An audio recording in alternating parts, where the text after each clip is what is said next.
নমস্কার। আমি প্রভু শ্রী নারায়ণ ও নারদের একটি গল্প আপনাদেরকে শোনাতে চাই। তো সেই বলছি যে একদিন ঘটনা ঘটলো, নারায়ণ আর নারদ বসেছিলেন। নারদ নারায়ণকে জিজ্ঞেস করলেন যে প্রভু, আপনার প্রিয় পাত্র কে?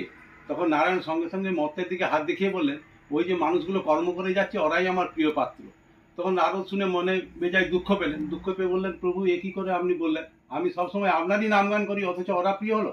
তখন নারায়ণ সঙ্গে সঙ্গে তাকে বললেন যে একটি পাত্র নিয়ে তাতে দুধ ভর্তি করে তুমি ত্রিভুবন ঘুরে এসো। যদি তুমি ঘুরে আসতে পারো কোনো দুধ না ফেলে, তাহলে বুঝবো উত্তরটা তোমাকে দেবো। তারপর নারদ যথারীতি প্রভুর আজ্ঞা মেনে উনি করলেন কি, প্রভু দুধ পাত্র নিয়ে সারা ত্রিভুবন ঘুরে এলেন। ঘুরে এসে প্রভুকে বললেন, আমি চলে এসেছি।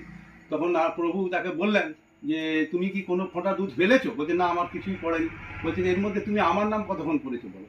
তখন নারদ বললো, কি করে সম্ভব প্রভু? আমি দুধের দিকেই লক্ষ্য ছিল, আমার নাম করতে আপনার ভুলে গেছি। তখন প্রভু ওই পৃথিবীর মানুষদের দিকে আঙুল তুলে দেখালো, বলছে, দেখো ওদেরকে আমি সমস্যার পাত্র দিয়ে রেখেছি জন্মের পর থেকে। ওরা তার জন্য সবসময় সমস্যা একটা করে মিটালে আরেকটা সমস্যা ওদের চলে আসে, কিন্তু তারপরেও ওরা আমার নাম গান করে। তাহলে তুমি বলো, ওরা আমার কাছে প্রিয় নয়? এই বলে তখন নারদকে বোঝানোর পর নারদ তখন ওই কথা স্বীকার করলো যে না, সত্যি প্রভু, আপনার বিচার সঠিক। এর দ্বারা প্রমাণিত হয়, বলবো আপনাকে, এর দ্বারা প্রমাণিত হয় যে আমাদেরকে প্রতিনিয়ত সারাদিনে যাই কর্মই থাক, ঈশ্বরের প্রতি একবার হলেও তাকে স্মরণ করা উচিত।